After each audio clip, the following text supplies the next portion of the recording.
এখন তো যে গরম, এই গরম লেগে দারুণ জানা। এই যে মাথার গামছা দিয়ে আত্মাছ, পা ফুরিয়ে যায় রোদের তাপে, মাটির গরমে। এরকম গরমে তার জন্মও দেই না আমি। মাটি তালে আগুনের মতো গরম হয়ে গেছে। এখন ঠাউনের তো মুশকিল। আগে আরও কত ঠান্ডা আছে, মানে এবারে দেই এরকম।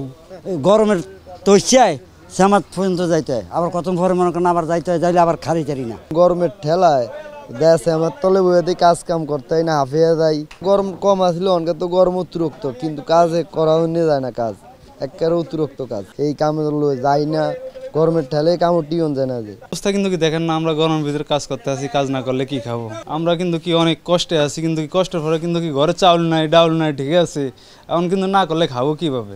এই একটু পর পর পানি খাইতে হয়, কিন্তু কি পানি এই একটু পর পর কিন্তু কি রোদ সেমাত যায়, আবার ত্যাগ করি কি করবো?